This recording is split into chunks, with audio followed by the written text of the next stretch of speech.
버릇없는 후배가 아침부터 들이대 빡칠 때는 이런 너무 더워 의욕상실 무기력증에 빠질 때는 입이 얼 때까지 쭈쭈바를 쭉쭉 텔레비전 보다가 스물스물 짜증이 올라올 땐 답없는 문화대토론.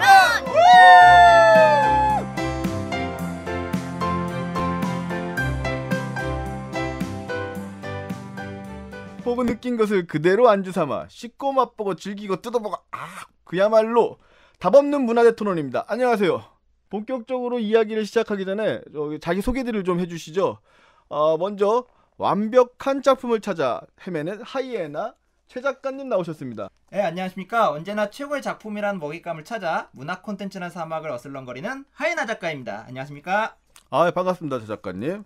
그리고 다음으로는 꼬리에 꼬리를 무는 잡식성 덕질 숭배자 옥덕 나오셨습니다. 네, 안녕하세요. 저는 넓고 얕은 회전문 덕질을 추구하는 잡덕 옥덕이라고 합니다. 반갑습니다. 그리고 극단 사계, 세계적인 극단이죠. 사계 출신의 자칭입니다. 자칭 문화대토론 공식 꽃밭 주영식기 나오셨습니다. 안녕하세요. 문화 콘텐츠계 깜찍한 귀염둥이 정식기입니다. 그리고 마지막으로 진행을 맡은 저 말씀을 드려야 되는데요. 저는 굉장히 현실을 지향하는 그러면서도 감성 충만한 이 박사 닥터 리입니다. 안녕하세요.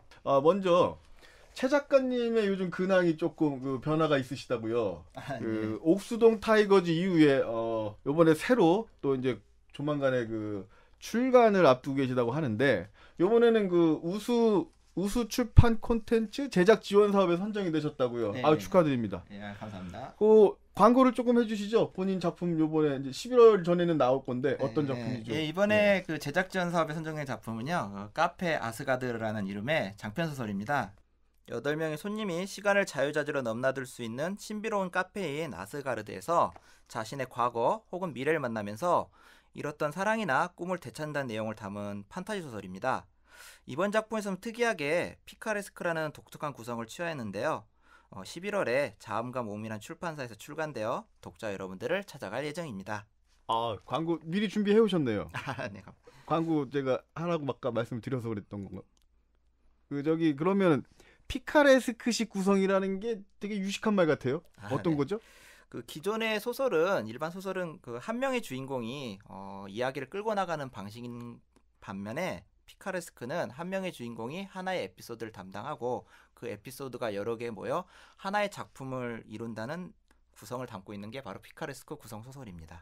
그러니까 이제 보통의 옴니버스 이야기는 하나의 주인공이 예를 들어서 몇 개의 이야기를 이렇게 엮어 나가는데 이 피카레스크, 네. 피카레스크는 아까 몇 개의 이야기가 있지만 그때마다 이게 주인공이 바뀐다. 네네.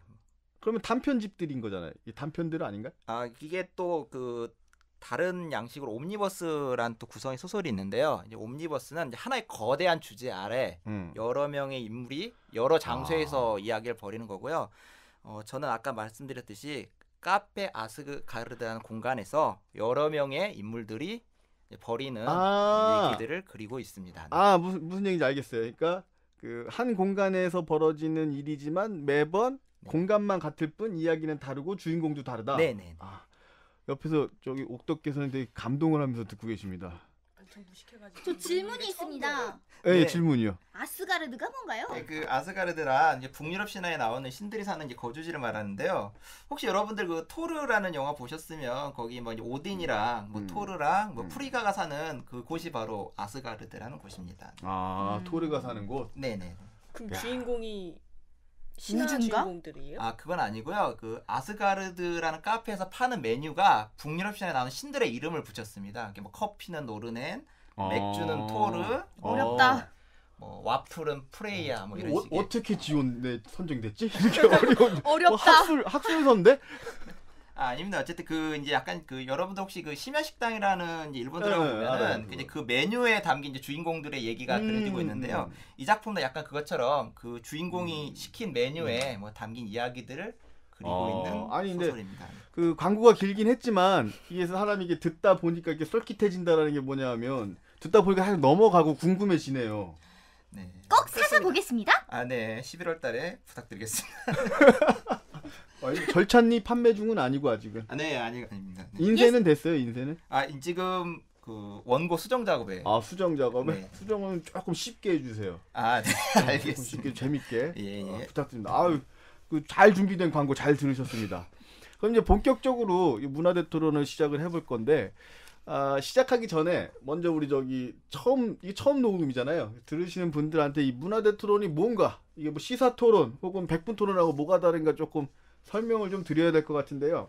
제가 간단하게 말씀을 드릴게요. 이제 오늘 패널분들도 오셔서 이제 여러 가지 얘기를 해보겠지만, 저희 문화대 토론은 그 문화 콘텐츠 혹은 이제 문화 현상을 둘러싼 여러 가지 이야기들이 있잖아요. 특히나 이게 이제 이야기, 상상, 즐거움, 감동 뭐 이런 것에 관한 얘기인데, 그러다 보니까 요거 얘기가 한번 나오면 좀 시끄럽게 우리가 좀 떠들어 볼 수 있을 것 같아요. 또 각자 관심들도 이런 것들이 많으니까. 그래서 그런 얘기를 자연스럽게 어떤 뭐 논리나 뭐 이런 것들도 중요하겠지만 그것보다는 본인들의 주관에 맞춰서, 그러니까 좀 쉬운 말로 하면 지멋대로 여기서 속어를 쓸 수는 없고 제 멋대로 한번 떠들어보고 수다를 해보자. 그렇게 해서 이런저런 관점들이 있다라는 걸 한번 좀 공유를 해보면서 즐겁게, 그러면 이런 얘기를 하다 보면 어떤 작품을 보는 좀 관점이나 이런 것들도 좀 새로워질 수 있을 것 같고, 그런 얘기를 해보자는 취지의 토론입니다. 자, 이제 본격적으로 시작을 해볼게요.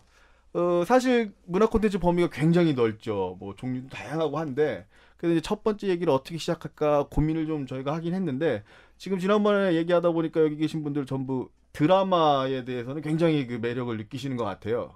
그래서 드라마 얘기, 또 요즘 한국 문화 콘텐츠 중에서 드라마가 뜨거우니까 드라마 얘기를 좀 먼저 해보죠. 요즘 뜨거운 드라마가 W 뭐 함트시죠? 네. 함부로 애틋하게 뭐 이런 것도 있고, 또 얼마 전에 뭐 시그널이라든가 뭐 태양의 후예 이런 것도 있었으니까 벌써 감동에 찬 추임새가 나오는데, 그런 얘기를 좀 해보시죠. 한번 우리나라 올해 드라마에 대해서 간단하게 뭐 작품을 골라서 한 줄 평을 해주시든 간단하게 한번 한 줄 평씩 좀 부탁드리겠습니다. 저는 좀 시그널에 대해서 한번 얘기를 해볼 텐데요. 저는 뭐 한 줄 평을 간단하게 하자면 뭐 새롭진 않았지만 신선하게 다가왔던 드라마였다. 뭐 이렇게 얘기해주고 싶습니다. 새롭지는 않았지만 신선하게 다가왔다. 새롭지 않지만 신선할 수 있다라는 거. 자, 그러면 그다음에 이제 우리 옥덕 역시 그 덕후로서 뜨거운 감상평을 기대할 수 있을 것 같은데 한 말씀 해주시죠. 그 말을 들으니까 되게 지금 부담감이 확 오고, 아까 즐겁게 하자고 하셨는데 전혀 즐겁지가 않는데요. 저는 덕후로서 이런 차별점이라기보다는 그냥 일반 시청자의 입장을 대변한다라는 걸로 좀 봐주시면 좋겠고요. 덕후가 그리 사실 특별한 건 아니에요. 모두 다 덕후실 거예요. 아닌데요. 어딜 봐서 그렇게 보입니까 저희가? 다들 가슴속에 하나씩 이렇게 집착하는 부분들이 있잖아요. 덕후는 집착이 형상화된 거거든요. 그런 거예요? 그렇죠. 그럼 저는 뭐 사랑 덕후 뭐 이 정도 되는 건가요? 웃겨. 긴장 푸시라고 드린 말씀이에요. 돈 덕후예요, 돈 덕후. 난 덕후랑 살고 있는데. 이번에는 주영시키. 요즘 드라마들 한 줄 평. 저는 옆사람이 오징어로 보이는 러블리 드라마 태양의 후예를 벌써 재방송까지 본 것 같아요. 그렇게 얘기하시니까 옆에 계신 분을 한 번 더 보게 되잖아요. 너무 노골적으로 얘기하시는데. 그래서 한 줄 평들은 들어봤고, 이제 오늘 이 얘기를 이제 본격적으로 할 건데요. 올해의 드라마들도 뜨거웠지만 또 최근에 이제 뭐 W, 함텟 이런 것도 이제 뜨겁잖아요. 한번 요즘 나오는 그 W 드라마 아주 이제 설정도 기가 막힌데, 그 얘기를 먼저 한 마디씩 좀 해주시고 본격적으로 논의를 하죠. 먼저 최 작가님이 좀. 저는 간만에 좀 몰입감이 있어서 시간 가는 줄 모르고 봤던 드라마라는 얘기를 좀 해주고 싶습니다. 네. 몰입감? 예.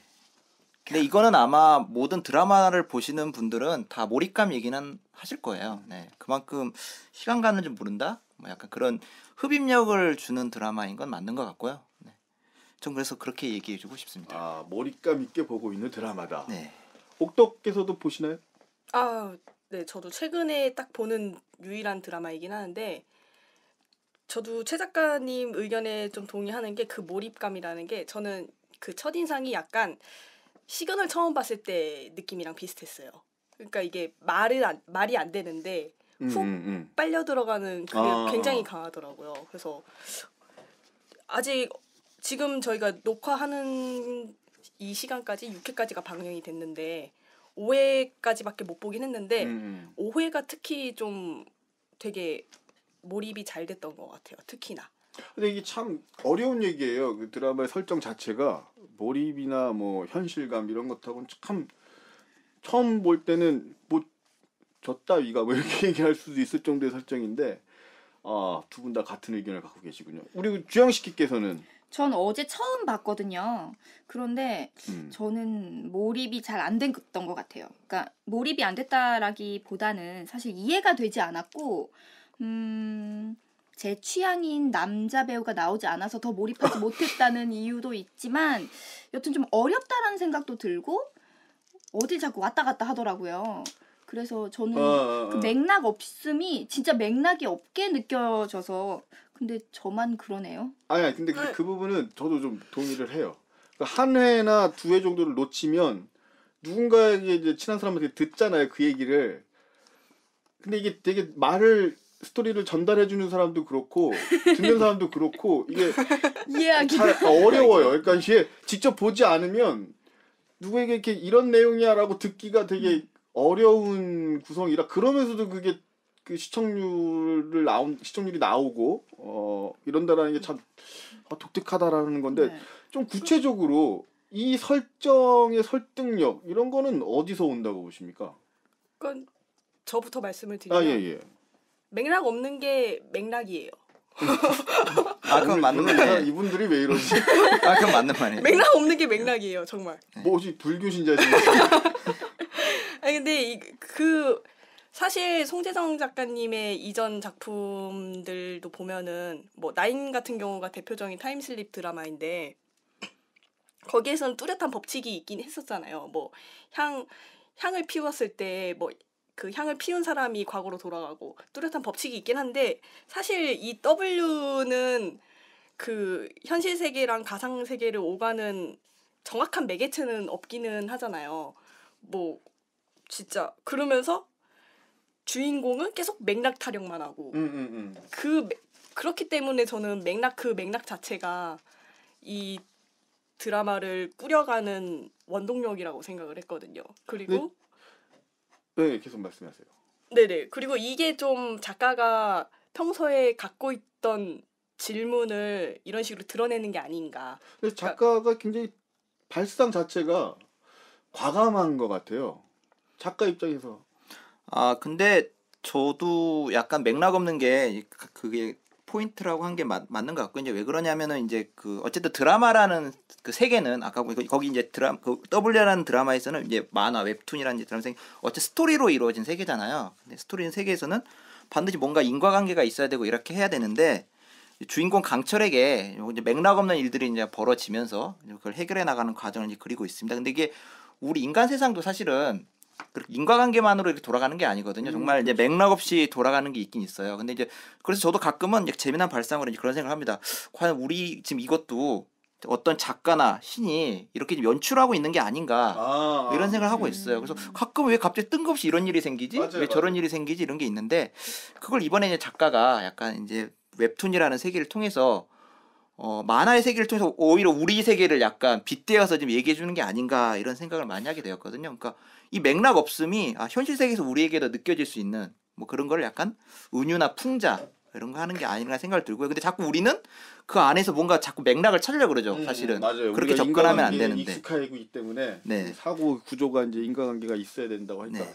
그 말씀하시니까 그 어떤 절대자에 의해서 써져 있는 각본에 우리가 이제 살고 있다 뭐 이런 게 실은 뭐 물리학에서도 양자역학 같은 거 얘기하면 이제 막혀 있는 벽에 공을 던지면 뭐 100번, 1000번, 10,000번을 던져도 이 공이 항상 튕겨져 나올 수밖에 없지만 이 원자 단위의 그 광자 단위의 굉장히 그 엄청난 규모의 우주적 규모로 가면 뭐 100만 번을 던지면 뭐 한 번은 뜬금없이 이 공이 벽 너머에 가서 나타나게 된다. 뭐 이런 것들이 이제 이 물리학에서도 얘기를 하는 건데 그런 것들도 이제 떠오르는 그러니까 뭐냐면 삶이라는 게 어떤 것이냐라는 것에 대해서 아주 그 전혀 뜬금없는 방향으로서의 발상 이런 것들이 있긴 한 것 같아요. 이제 그거하고 직결적으로 연결시키기 좀 그렇죠. 그런 감을 주는 드라마죠. 근데 여기서 직설적으로 한번 주영씨께 여쭤보고 싶은 게 한번 보셨잖아요. 네. 중간에 보셨잖아요. 네. 여기서 중요한 게 그럼 또 볼 것이냐?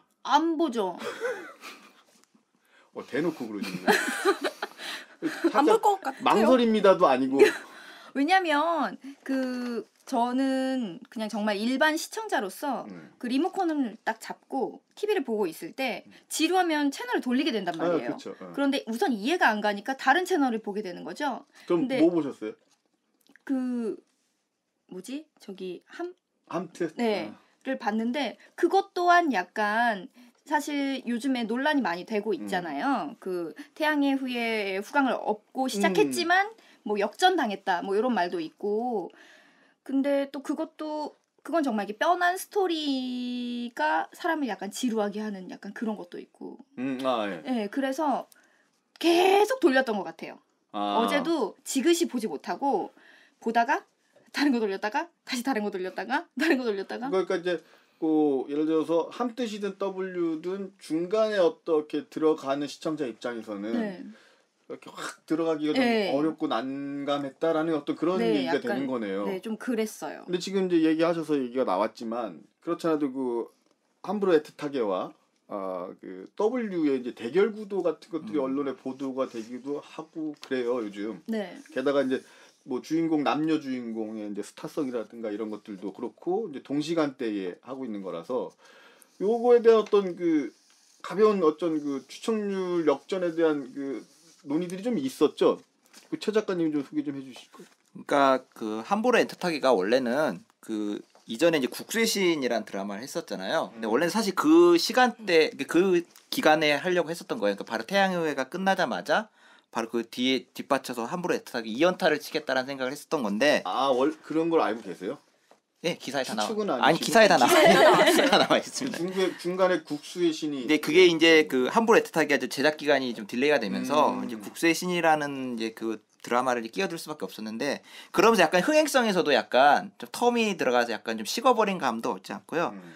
그다음에 이제 함부로 애틋하게가 아까 말한 이경희 작가님의 이제 작품인데 이게 전형적으로 약간 미안하다 사랑한다의 뭐 재판이다 이런 얘기를 이제 많이 하고 있어요. 근데 사실 이경희 작가님의 이제 작품 중에 여러 가지 있거든요. 뭐 착한 남자도 있고 뭐 고맙습니다도 있고 약간 그런 작품들이 있는데 약간 이경희 작가님 스타일이 원래부터 특히 남자 주인공을 자주 죽여요. 네, 많이 그리고 죽여요. 무대뽀네 지금 들어보니까 남자 주인공 사랑 앞에 그냥 눈먼애처럼. 그러니까 근데 특히 이제 이번에 함부로 애틋하게는 이제 미안하다 사랑한다와 너무 흡사한 점이 많아요. 뭐 이건 이제 너무 여러 가지. 그러네. 엄마랑 아빠랑의 어떤 애착 관계나 이런 것들도 조금 그렇고. 남자 중에 역시 뭐 불치병 걸린 것도 있고 이제 다 그렇긴 합니다. 뭐 이제 그렇게 하는데 그래서 어쨌든 이제 이경희 작가 제일 잘 쓸 수 있는 스타일의 드라마이긴 해요. 그렇긴 하고 있어요. 이제 그게 이제 중국 시장에 이제 먹힐 거라 생각을 했고 그래서 이제 만든 게 한 건데 지금 이 기간도 되게 중요해요. 사실 이 기간이 어떤 기간이냐면 여름 방학이잖아요. 그러니까 약간 지금은 TV 드라마를 물론 지금도 어머님이 다 지고 보긴 하겠지만 이제 약간 젊은 층들도 하다못해 리모컨에 어느 정도 관여를 할 수 있는 그런 기간이란 말이야. 그럴 때 이제 약간 신선한 판타지라는 약간 말도 안 되긴 하지만 오히려 젊은 세대들한테 약간 이거 웹 이런 이제 뭐 MCN이라든지 이런 거에 익숙해진 젊은 세대들한테는 오히려 약간 W라는 드라마가 신선하게 다가오면서 또 이렇게 이제 볼 수 있게 되는 그런 시기가 다가온 거죠. 그러면서 화제몰이를 하게 된 거고. 그런데 함부로 애틋하게는 한마디로 참신성의 싸움이었던 것 같아요. 참신성의 싸움이었다. 어쨌든 W는 참신성을 갖췄는데 함부로 애틋하게는 뭔가 좀 사골국물 우려내듯이 그냥 작가의 또 하나 잘하는 특징을 한 번 더 우려냈다라는 그런 느낌. 그러다 보니까 그렇게 우려냈다. 모든 드라마들이 대부분 다 우려내잖아요. 근데 처음에 이제 시작을 할 때 김우빈과 이 수지의 어떤 비주얼 뭐 이런 부분도 실은 막강했죠. 실은 말씀하신 대로 태양의 후예를 모자르지는 않다. 뭐 이런 느낌이었거든요.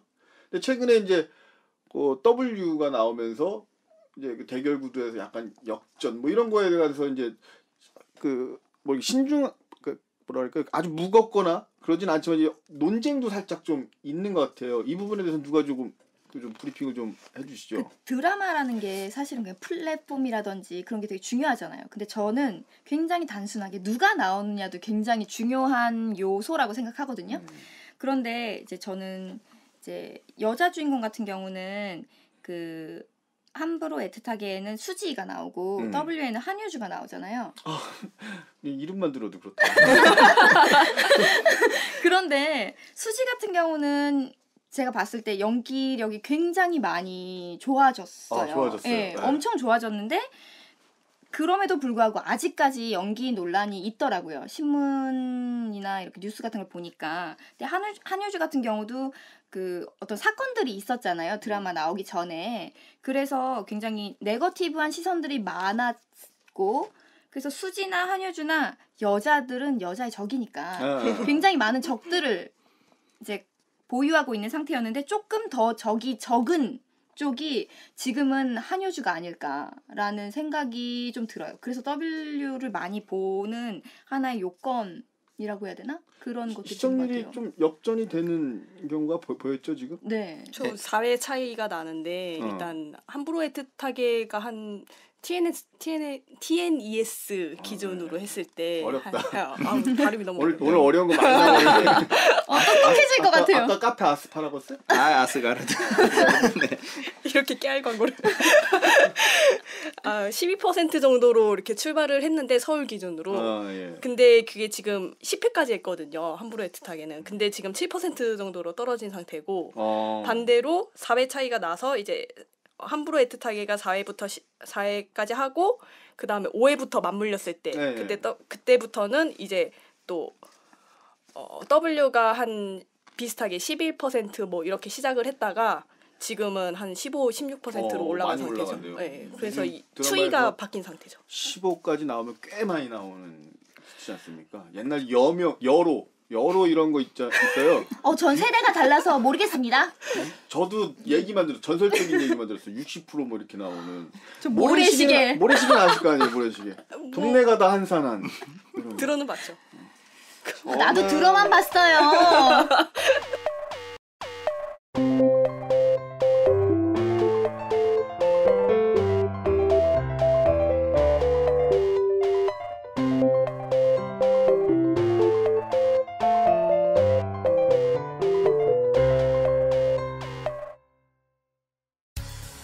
역사의 전통과 자부심, 대한민국 문화의 미래를 밝히고 창의 인재가 자라는 곳 동국대학교 영상대학원 문화콘텐츠학과에서 콘텐츠 한국의 중심이 되십시오.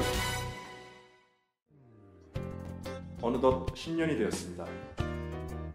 그리고 이제 100년을 향해 갑니다. 대전에서 가장 먼저 연극과 연기 관련 고등교육의 문을 열었던 대덕대학교 연극영상과가 공연과 영상의 통합교육을 추구하며 미래를 향해 갑니다. 감동과 즐거움, 슬픔과 설렘을 만드는 문화 콘텐츠 창작의 산실이 되겠습니다. 대덕대학교 연극영상과.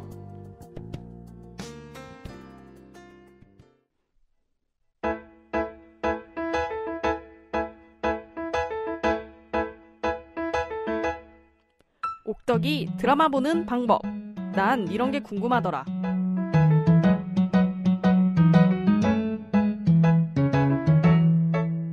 강철은 평소에 현금을 얼마나 가지고 다닐까? 현실 세계로 넘어온 강철은 곧바로 서점에 가서 33권을 읽어버린다.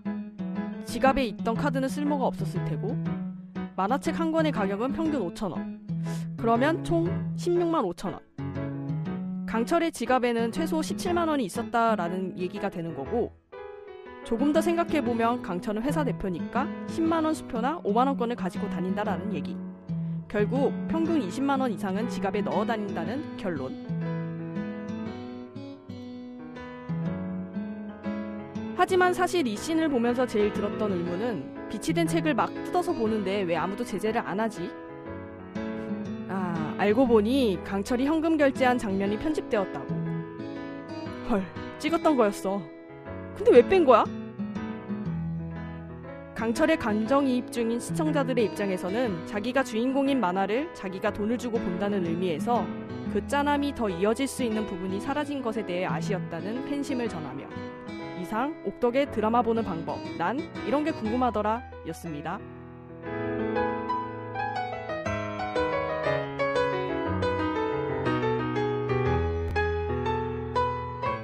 이번에는 그 개연성 얘기를 좀 해볼게요. 왜 그러냐면 지금 조금 전에 우리가 드라마 얘기할 때도 여러 가지 얘기했지만 시그널, 뭐 W, 그다음에 태양의 후예도 솔직히 말이 안 되는 설정이 많습니다. 괜찮아요. 송중기니까. 근데 이제 제가 논의를 좀 해보고 싶은 건 이런 판타지의 이제 드라마들이 그 앞에 또 있었네요. 도민준이 있었네요. 제 인생의 빛이었죠. 송중기도 도민준도? 그럼요. 그러면 저기는 김우빈하고 이종석은 어떻게 생각하세요? 이종석은 2% 부족하고 김우빈은 5% 부족하고. 이건 모두 다 개인의 취향입니다. 그쵸? 네. 개취. 저기 반대하시는 거죠? 취존 아니요? 저도 별로예요.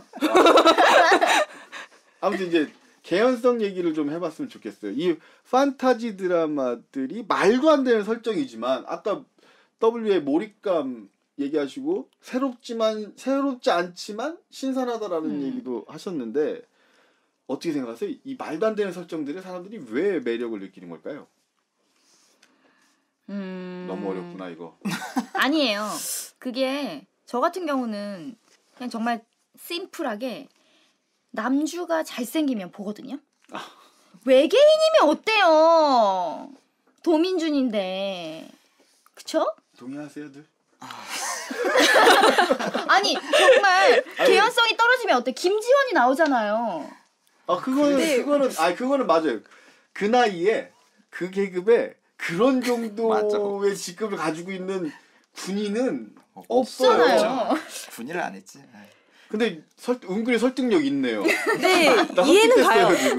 이해는 가요. 이게 아까 취향의 문제라고 하긴 했는데 그 자기가 생각하는 이상형 판타지적인 이상형들이 있잖아요. 네. 그거에 맞는 인물들이 내 눈앞에서 말을 하고 이렇게 뭐 살아있는 느낌이 들잖아요. 그랬을 때 누가 거기에 몰입을 하지 않겠어요. 아무리 어차피 드라마가 허구라는 걸 알고 있는 상태인데 그냥 그 얼굴을 즐기는 거죠. 얼굴이 개연성이다라는 당연하죠. 최 작가님이 한번 좀 얘기를 해주셨으면 좋겠어요. 그러니까 네. 비주얼이 개연성이다 네. 라는 것이 시청자들의 입장이면 네. 작가 입장에서는 그런 판타지들을 개연성을 둬서 시청자들이 몰입하게 혹은 동의하게 좀 학술적 용어로 하면 자발적 동의? 뭐 이런 것들을 할 수 있게끔 하는 불신의 자발적 중단. 뭐라고요? 불신의 자발적 중단. 그거를 하게 되는 게 어떤 거예요? 이제 작가분들이 이제 글을 쓸 때 주인공 설정할 때 뭐 아주 극적 상황이 아닌 이상 추남 추녀를 설정하지는 않아요. 그리고 뭐 여자 주인공 초반에는 뭐 되게 찌질하고 못생기고 이렇다 하더라도 어쨌든 바뀌기 때문에 이제 근본이라는 표현보다는 애초에 뭐 안경을 쓰고 뭐 이렇게 머리가 떡지고 이렇다 하더라도 이 친구가 안경을 벗고 꾸미고 이러면 어쨌든 예뻐지는. 그러니까 애초부터 주인공 설정은 무조건 뭐 훈남 훈녀 차원을 떠나서 이제 절세의 미인이나 뭐 꽃미남 같은 거를 설정하게 되는 거고요. 그래서 이제 작가들은 애초부터 남주 여주를 그렇게 설정하는 게 당연하다고 보고요. 그래서 이제 그 이후에 이 남주 여주가 단지 외모뿐만 아니라 저는 아까도 얘기했지만 이들이 보여주는 행동이 과연 이걸 보는 시청자들한테 어떻게 이제 매력으로 다가갈 것인가. 이제 작가는 매력이라는 거를 단지 비주얼, 얼굴, 외모만 보는 게 아니라 그들의 이제 다른 능력. 이제 지금 이런 걸로 최 작가님 말씀하시는 게 이게 뭐의 차이를 느끼는 거냐면은 이제 시청자로서와 어떻게 보면 이제 전통 문학 이론, 서사 이론과의 갭인 거예요. 저희도 절대적으로 얼굴이 개연성을 갖췄다라고 하는 건 아니에요. 근데 무슨 얘기냐면 보통 우리가 서사 이론이나 이런 거에서 얘기를 할 땐 사건의 플롯의 인과율, 뭐 이런 부분, 그리고 이제 뜬금없이 벌어지는 건 데우스 엑스 마키나라 해서 비판, 뭐 작품의 질이 떨어지는 원인 이렇게 얘기하잖아요. 근데 지금 얘기하는 걸 들어보면 최 작가님은 그런 부분에 대한 얘기를 자꾸 하시는데 두 분은 일단 그런 부분들도 무시는 할 수 없지만 그쵸. 무시할 수 배우들의 없지만. 비주얼이 딱 되는 순간 그런 부분들이 일단은 용서가 빗장이 열리는 된다는 거죠. 후순위로 밀려나는 네네. 거죠. 용서가 되는 거죠. 네. 그러니까 조금 떨어지면 어때? 플롯 조금 약하면 어때? 드라마나 영화를 만들 때 쓸 때 이 개연성 부분에서 이런 생각이 드는 거죠. 그동안 우리는 이성적인 사고로 서사의 내용, 인과율 이런 게 중요했지만 실은 감각적으로 눈에 뭐가 들어오느냐, 귀에 뭐가 들리느냐, 이게 앞에 있는 그 중요한 것일 수 있다. 뭐 이런 논의들이 이제 있을 수 있을 것 같아요. 그게 그렇죠. 중요한 것 같아요. 그러니까 어차피 너무 쉽게 동의한다 근데. 아니 근데 우리가 드라마를 보고 뭐 영화를 보고 하는 것들이 뭔가 마음적 동요를 일으키기 위해서 보는 거잖아요. 이렇게 논리적으로 솔직히 뭐 따져서 보는 것도 필요하겠지만. 그럴 거면 논문을 읽지. 뭐하러 영화를 봐. 그러니까요. 그러니까 다큐멘터리를 보거나. 그렇죠. 아니 근데 북극의 눈물 이게 이런 거 봐야지. 영상 콘텐츠의 좀 다른 점인 것 같아요. 비주얼적으로. 영상 콘텐츠의 다른 점. 영상 콘텐츠에서 이기 때문에 어떤 비주얼적인, 특성. 네, 비주얼을 볼 수밖에 없는 것 같아요. 그건 공연 콘텐츠도 마찬가지인 네, 것 그러니까요. 같아요. 맞아. 그래서 공연도 보면은 누가 나오느냐가 굉장히 중요하거든요. 지금 스타 마케팅 엄청 하고 있잖아요. 왜 아이돌이 나오겠어요, 뮤지컬에. 다 이걸 만들려고 하는 거잖아. 이거. 저게 지금 얘기한 저 반응 딱 봤을 때 설명은 안 되지만 무언가 확 공하는 그게 아마 오늘날 그 영상 시대에서 굉장히 중요한 맥락으로 우리가 이제 뭔가 만드는 사람들이라든가 향유하는 사람들이나 연구하는 사람들이 고려를 그쵸. 해야 되는 부분일 것 같아요. 근데 그거에 대한 논의가 많지 않아요. 굉장히 왜냐하면 아직까지도. 잘못하면, 그러니까 저는 외모 지상주의 맞긴 한데요. 잘못하면 대놓고 그냥 야, 우리 100만 티 생성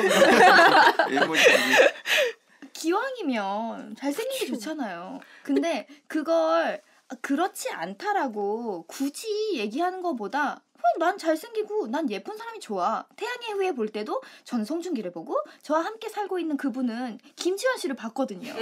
서로 다른 욕망이 충족된단 말이에요. 갑자기 송혜교 씨가 안쓰러워지. 그랬을 때 지금 제가 아까 이 방송 이거 시작하기 전에 봤던 칼럼 중에 하나가 저는 개인적으로 그 정덕땡님의 칼럼을 많이 본 편인데 그분이 딱 그 얘기를 하더라고요. W에서. 이름이 땡이에요? 밝혀도 되는 거예요? 정덕.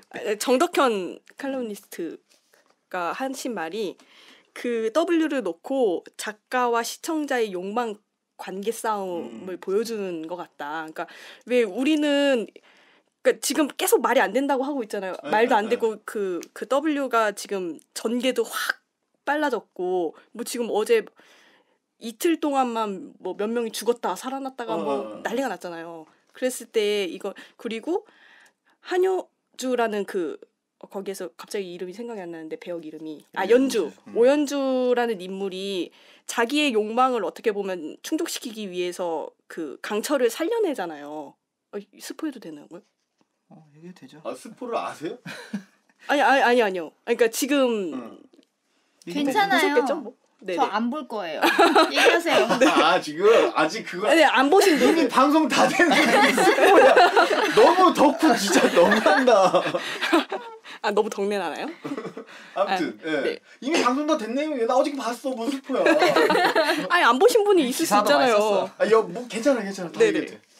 그러니까 너무 충실하게 그거를 오연주는 자기가 그 사람이랑 연애를 하고 싶어서 살려낸 게 좀 다분히 있잖아요. 있죠. 그 자기 지도 교수랑 싸우는 지점에서도 그런 게 드러나고 그랬을 때 그게 오히려 시청자의 마음을 대변하는 인물이 아닌가. 우리나라 드라마나 특히 문화 콘텐츠 자체를 20대, 30대 여성들이 많이 향유를 하기 때문에 그렇게 나타나는 게 아닌가라는. 실상 우리가 사는 건 현실을 사는 게 아닐 수도 있어요. 우리 인간이 산다라는 건 그러니까 우리가 리얼리티라고 얘기하는 거 우리가 삶을 산다라는 것이 우리 욕망을 산다. 맞아. 이게 맞을 수도 있어요. 만약에 우리가 현실에 맞춰서 이성적으로 합리적으로 논리적으로 사는 것 또 삶이 있지만 우리가 욕망으로 산다라고 얘기를 딱 해버리는 순간 드라마나 영화에 굉장히 많은 판타지 설정들이 판타지 설정들이 우리 욕망에 부합되는 순간 그 순간 우리는 그러니까 현실과 같냐 않느냐를 넘어서 중요하지 않아. 내 삶과 리얼리티가 부딪히냐 안 부딪히냐 이게 이제 설정이 돼버리는 수 있다라는 거죠. 또 거기다 또 중요한 게 오늘 계속 돈 얘기가 많이 나오는데 제가 어쨌든 자기가 돈을 주고 그거를 소비하는 거잖아요. 그렇기 때문에 각자의 어떤 방향, 바라는 어떤 설렘을 돈 주고 사는 거기 때문에 어쩔 수 없는 부분인 것 같아요.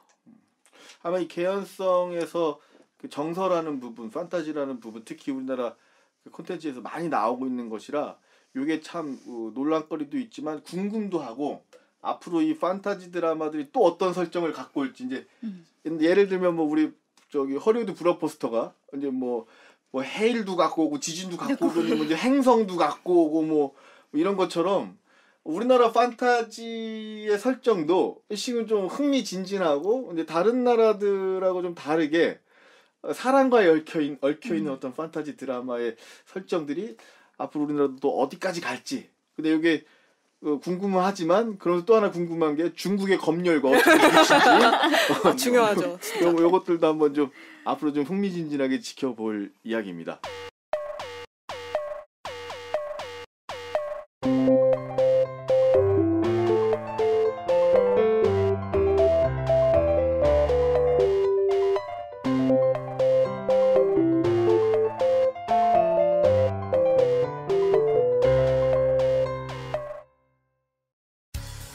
역사의 전통과 자부심, 대한민국 문화의 미래를 밝히고 창의 인재가 자라는 곳 동국대학교 영상대학원 문화콘텐츠학과에서 콘텐츠 한국의 중심이 되십시오.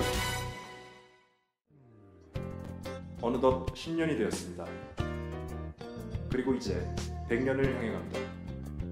대전에서 가장 먼저 연극과 연기 관련 고등교육의 문을 열었던 대덕대학교 연극영상학과, 공연과 영상의 통합교육을 추구하며 미래를 향해 갑니다. 감동과 즐거움, 슬픔과 설렘을 만드는 문화 콘텐츠 창작의 산실이 되겠습니다. 대덕대학교 연극영상과.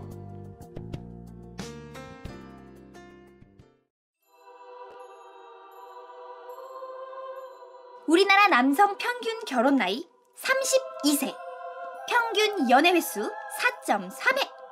연애와 관련한 모든 수치들은 간단히 무시해주는 모쏠 출신 연예 카운슬러 최 작가의 시선에서 문화를 봅니다. 최 작가의 고독사. 수다 하면 최 작가, 아이돌 하면 최 작가, 영화 별점 테러 하면 최 작가, 혼보남의 최고봉 최 작가와 함께하는 문화단평입니다. 네, 2013년에 이어 2016년 여름 한국극장가는 국내 영화 배급 제작사 빅4의 숨막히는 혈전이 일주일 간격으로 벌어지고 있습니다. 뉴의 부산행을 필두로 CJ의 인천 상륙작전, 롯데의 덕혜옹주, 그리고 다음 주에 마지막으로 쇼박스의 터널까지 개봉을 기다리고 있습니다. 그런데 이 중에서 역사를 소재로 한 인천 상륙작전과 덕혜옹주가 평론가와 관객들로부터 아주 상반된 평가를 받고 있습니다.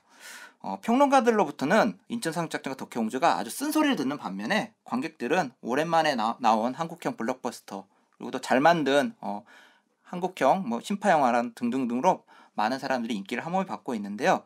그런데 왜 과연 이 두 영화들이 관객과 평론가로부터 이렇게 상반된 평가를 받고 있는지를 한번 제가 오늘 한번 얘기를 해보고자 이렇게 준비를 해보았습니다. 먼저 인천 상륙작전을 얘기해 볼 텐데요. 인천 상륙작전은 우리도 모든 사람들이 다 잘 알고 있는 1950년 9월에 맥아더 장군이 인천 상륙작전을 소재로 삼고 있습니다. 그런데 이 영화는 이제 그 작전 전면보다는 그 전에 특수부대들의 활약상을 담고 있는데요. 이제 평론가들이 여기서 이제 지적하는 사항은 너무 약간 반공 영화처럼 그렸다. 약간 쇼비니즘, 호전적 애국주의라고 하죠. 이런 극단적인 애국주의를 바탕으로 한 영화로 너무 권선징악적인 영화로 이제 만들었다고 이게 악평을 쏟고 있는데요. 반면에 관객들은 오랜만에 나왔던 웰메이드 첩보 영화다, 한편의 스펙타클한 영화를 보았다는 등등등으로 벌써 관객 410만 명이나 이르는 높은 관객 수를 기록하고 있습니다. 덕혜옹주도 마찬가지인데요. 오랜만에 손예진의 인생 연기를 보았다 하면서 덕혜옹주를 찾는 관객들이 많이 늘어나고 있는데요. 반면에 또 평론가들은 덕혜옹주가 그렇게 뭐 일제 강점기 시대에 그렇게 뭐 활발한 독립운동을 했던 사람이 아닌데 너무 약간 역사 왜곡을 한 게 아니냐 등 식으로 또 많은 또 악평을 쏟아내고 있습니다. 그러나 역시 아까 말했듯이 관객들은 오랜만에 손예진의 성숙한 연기, 더구나 또 일제 강점기 시대에 어쨌든 나라를 지키고자 활약했던 독립운동가들의 모습을 또 잘 그려냈다고 하면서 더 많은 관객 몰이를 하고 있습니다. 그런데 저는 이 평론가와 관객들의 반응 모두가 다 당연한 결과라고 생각을 합니다. 아까 저희가 이 고독사 하기 전에 그 판타지 드라마에서 등장인물의 비주얼과 흥행에 대해서 좀 얘기를 해본 적이 있는데요. 아까 거기서 등장인물이 잘생기고 그거에 따라서 뭐 흥행이 성공하는 거는 어찌 보면 당연한 결과다 이렇게 얘기하신 분들도 있는데요. 이 영화들도 마찬가지입니다. 그냥 우리 돈 내고 가서 극장 가서 영화를 봤는데 한 편에 잘 만든 속 시원한 방공 영화를 보면 어떻고 또 한편에 눈물이 절절절 흐르는 심판을 보는 게 어떠냐 이렇게 욕하시는 분들도 계시겠지만 역시 이제 평론가들 입장에서는 나름대로 이제 그 여러 영화 이론과 견해를 바탕으로 해서 이 영화들에 대해서 꼼꼼히 분석을 하고 넘어갈 수밖에 없습니다. 그렇게 따지면 아무래도 인천 상륙 작전은 역시 평론가들 말 맞다나 약간 방공의 색이 좀 짙고 또 너무 북한군을 너무 우리의 주적으로 이제 몰아가는 경향이 없지 않고요. 역시나 덕혜옹주 역시 덕혜옹주란 한 인간을 너무 극단적인 독립운동가로 이렇게 묘사해 놓은 것도 역시 마찬가지로 사실입니다. 그런데 저는 이제 작가라는 입장으로서 이 두 가지 요소에서 많은 고민을 하게 됩니다. 과연 작가로서는 과연 관객을 수요를 맞추기 위해서 약간의 왜곡과 이런 선정적인 장면도 집어넣어야 할 것인가, 아니면 이런 평론가의 반응을 고려하여 어찌됐든 그래도 좀 작품성에 더 신경을 쓰는 이런 작품을 써야 할 것인가, 이런 고민들을 많이 하게 되는데요. 이거는 또 역시 관객들도 마찬가지 몫이라고 생각합니다. 과연 우리가 단순히 한 편의 영화를 보러 즐기러 가는 것이지만 단순히 재미와 볼거리만을 찾아야 할 것이냐, 그 와중에서도 우리에게 전해지는 주제의식과 메시지 이런 것들도 한번 또 고려를 해봐야 되는가에 대해서 작가나 영화 제작자나 관객들이나 그리고 이걸 하는 정부나 언론인이나 모든 사람들이 한번 꼼꼼히 짚고 넘어가야 할 문제가 아닐까 생각이 됩니다. 네, 오늘은 이게 제가 준비한 최 작가의 고독사였습니다. 그저 인천 상륙작전이나 덕혜옹주 같이 꼭 좀 논해봤으면 하는 작품들을 취재를 조사를 해주셔서 좋은 발제 잘 들었습니다. 근데 이제 듣다 보니까 한 가지 조금 화가 나는 부분이 있어갖고 최 작가님은 어떻게 생각하시는지 좀 여쭤보고 싶은 게 이게 단순한 재미, 우리 그런 얘기도 많이 쓰잖아요. 이게 이제 말은 씌워서 단순한 재미라고 얘기하겠지만 제가 볼 때 그 재미 단순하지 않거든요. 우리 이제 관객들이, 일반 관객들이 평론가들하고 다르게 다른 그 소감을 얘기하고 그 감상평을 얘기하는데 그게 단순한 건 아니거든요. 그래서 제가 볼 때는 평론가들의 얘기는 작가나 제작자들이 일체 신경 안 써도 되지 않는가. 어차피 평론가들에게 좋은 점수 받으려고 작품 만드는 거 아니잖아요. 그렇게 생각할 수도 있을 것 같은데요. 근데 이제 평론가들의 입장에서도 어쨌든 한 작품을 볼 때 여러 가지 작품을 보는 다양한 요소들이 있는 거거든요. 근데 이제 너무 약간 지금의 문제는 너무 이분법적으로 흥행 아니면 작품성 이렇게만 놓고 지금 얘기를 한다는 게 있는 것 같습니다. 그러니까 이제 제 말이 그 부분이에요. 이 평론가들의 평론이 잘못됐다라는 말씀을 드리는 거거든요. 어떤 면에서 그러냐면 평론가들은 영화만 보려고 하지 관객을 보려고 들지 않더라. 왜냐하면 영화의 감상과 흥행과 제작, 더 나아가서는 이제 그 산업이라는 것에선 영화만 있는 것이 아니라 관객도 있고 관객의 욕구도 있는 거잖아요. 근데 지금 많은 평론들을 봤는데 이 사람들은 다 영화만 봐요. 관객들이 뭘 원하는지는 그다지 이 사람들의 관심사가 아니라서 작가의 입장이라면 평론가를 보는 건 답이 아닌 것 같다. 왜냐하면 그들은 영화만 보니까. 그러면 관객들의 반응과 관객들의 그것도 보는 것이 맞지 않는가 이런 생각이 드는데 최 작가님은 두 작품 중에서 어느 게 훨씬 더 그 작가님의 취향 취저를 어디 했는지 궁금하네요. 아 저는 아마 이 두 작품 중에 더 땡겼던 거는 더 관심 갔던 건 인천 상륙 작전이긴 했어요. 네, 그러니까 이제 아무래도 이제 어쨌든 스펙타클한 볼거리도 있고 저도 약간 이런 사극을 쓰는 걸 되게 좋아하긴 하거든요. 이제 반면에 덕혜 옹주는 사극이긴 한데 약간 한 여자의 기구한 일생을 다루는 약간 심파 드라마의 요소도 좀 많이 강하게 들어 있습니다. 근데 제가 어쨌든 이제 남성 작가고 이러다 보니까 아직까지 이런 한 기구한 연인의 디테일한 심리 묘사까지는 아직도 제가 뭐 받아들인다든지 이렇게 구현한다든지 이런 게 아직도 좀 어색하고 그런 게 있기 때문에 저는 두 작품 중에서는 그래도 인천 상륙 작전 이 작품이 더 훌륭하다 이런 게 아니고요. 물론 여기서 네. 이제 편드는 건 아니실 네. 거고. 저에게 그래도 좀 더 관심이 있었고 그 부분은 어떻게 생각하세요? 인천 상륙 작전이 반공성이 짙은 뭐 혹평에 따르면 네. 뭐 토요일 오후에나 했을 뭐 배달의 기수나 3840 유격대의 옛날로 치면 이제 반공 드라마죠. 네. 반공 드라마의 대작본이다. 네. 이거에 대한 어떻게 생각하십니까? 인천 상륙 작전이 근데 사실은 저는 악역으로 하는 이범수의 역할이 좀 너무 스테레오타입의 악역의 묘사를 한 거는 사실이에요. 사실 이거는 아마 좀 부정할 수는 없을 거예요. 근데 이제 그게 이제 뭐 어찌됐든 뭐 권선징악의 모드에서 어쨌든 우리 지금까지도 이제 북한은 우리의 주적이고 이렇게 하기 때문에 그들을 응징하는 거에 대해서 뭐 저는 뭐 그렇게 뭐라 할 생각은 없는데 이제 예전의 영화 달리 지금 영화는 악역에게도 뭔가 사연을 부여하고 뭐 개연성을 부여하고 이런 게 측면이 있는데 너무 이범수는 마치 제가 예전에도 얘기했었는데 90년대 다이아드란 영화에 나왔던 악역과 마치 비슷하다. 너무 그냥 아무런 생각 없이 어쨌든 주인공을 괴롭히기 위해 설정되었던 그런 인물이 아닌가 약간 생각이 들어서 저는 조금 악역에 대해서 좀 매력 포인트를 좀 더 줬더라면 약간 이런 이분법, 반공 영화라는 성격에서 좀 벗어날 수도 있지 않았을까 이런 생각도 해봅니다. 제 입장에서는 그거 괜히 복잡하게 만들어서 얘기만 복잡하게 만들 수도 있을 것 같아서. 물론 그런 얘기도 나올 수가 있습니다. 어쨌든 2시간 하는 짧은 영화 내에 볼거리만 보여주는 거에도 지금 되게 모자란 마당에 그런 사연을 부여하는 것도 이제 어렵다는 생각이 들긴 하는데 이게 어쨌든 다 욕심일 것 같아요. 아무리 잘 만든 영화에서도 뭔가 아쉬움을 발견하는 것도 있는 거기 때문에 물론 그렇죠. 저는 약간 좀 분석적 차원에서 좀 그런 게 들어갔으면 어땠을까 이런 생각을 해보게 되었습니다. 아무튼 뭐 두 영화 모두 지금 우리나라에서 나오는 영화 중에 흥행을 이제 아직 덕혜옹주는 시작한 지 얼마 안 되니까 안 됐습니다.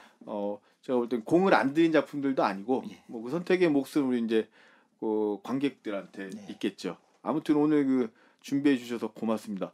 다음에는 또 어떤 사극과 관련한 콘텐츠를 준비해 주시죠? 만약에 하게 된다면 이제 또 벌써 생각하신 거예요? 네, 그 드라마 중에 또 사극 2편이 여러분들을 기다리고 있습니다. 다음번에 안 하면 큰일 나겠네. 네, 구름이 그린 달빛과 와. 달의 연인 보복용집 여라는 이제 두 작품이 또 8월에 다시 한번 뭐요? 구름이 그린 달빛과 그 제목 진짜 영화 지금 만들고 있는 거예요? 드라마입니다. 드라마 만들고 있는 KBS 드라마고요. 그다음 무슨 시야 제목이? SBS 드라마 또 달의 연인 보복용집 려라는 작품이 또 8월 말에 또 드라마로 그거는 이제 사전 제작이 끝났나요? 달의 연인은 사전 제작이고요. 네. 아마 구름이 그린 달빛도 반사전 제작 드라마로 알고 있습니다. 그래서 만약에 씨하고 아이 네. 나오는 거예요. 그래서 만약 이것도 기회가 된다면 이 두 드라마에 대해서 한번 얘기를 해보고자. 그러면 안 되죠. 그러면 한참 뒤에 해야 된다는 얘긴데 당장 다다음 주에 녹음하면 어떻게 하시려고? 다른 거 준비하겠습니다. 아무튼 제 작가님의 소개 감사드리고요. 네. 다음에 더 좋은 소개 부탁드리겠습니다. 네. 되게 사무적인 멘트네요. 네, 감사합니다. 자, 그럼 여기서 최 작가의 고독사를 마치겠습니다. 네, 감사합니다. 요즘은 한 가지 주제를 놓고 이렇게 깊게 얘기해보는 시간 갖기가 굉장히 힘든 것 같아요. 근데 오늘 여러 가지 이제 얘기들을 좀 많이 나눠봤는데요. 많이 수고들 하셨습니다. 이 이야기들을 좀 처음 우리가 이제 방송을 해보는 거잖아요. 여러 가지 처음 하고 들어올 때 하고 좀 다른 마음도 있고 이제 마무리돼가는 시간인데 각자 이제 오늘 임하셔서 마무리하시는 소감 한마디씩들 좀 부탁 좀 드릴게요. 저는 사실 드라마의 문외한이라고 할 수 있는데 이렇게 이야기를 나눠보고 토론해보니까 조금 더 TV에 가까이 다가갔다는 느낌이 있고요. 그리고 재밌었어요. 그거면 됐죠. 일단은 제일 먼저 추구하는 게 우리가 재미니까. 근데 듣는 사람이 재밌을까? 오늘로 끝이 날 수도 있는 거죠, 이게. 난감. 자, 우리 옥덕께서는 어떠셨어요?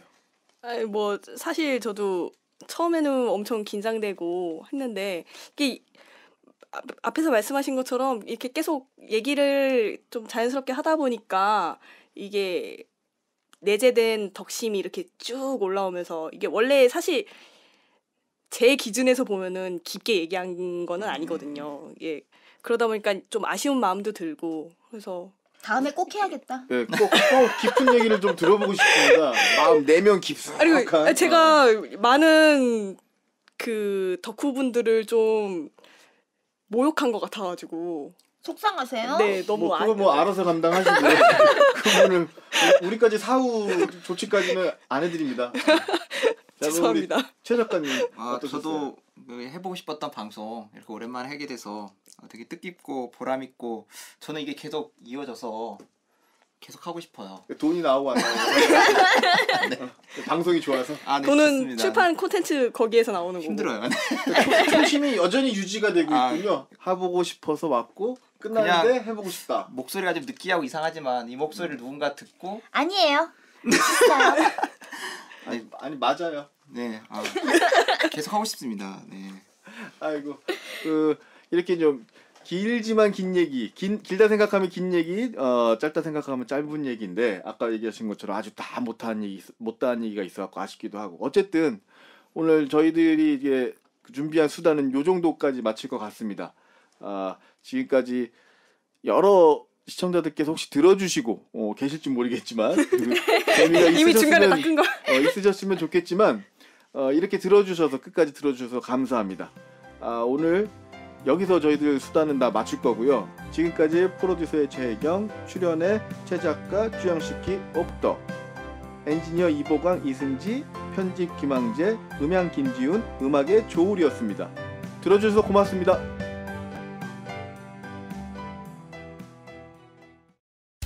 (10년) 역사의 전통과 자부심, 대한민국 문화의 미래를 밝히고 창의 인재가 자라는 곳 동국대학교 영상대학원 문화콘텐츠학과에서 콘텐츠 한국의 중심이 되십시오.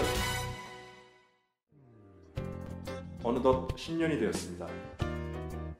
그리고 이제 100년을 향해 갑니다. 대전에서 가장 먼저 연극과 연기 관련 고등교육의 문을 열었던 대덕대학교 연극영상학과, 공연과 영상의 통합교육을 추구하며 미래를 향해 갑니다. 감동과 즐거움, 슬픔과 설렘을 만드는 문화 콘텐츠 창작의 산실이 되겠습니다. 대덕대학교 연극영상과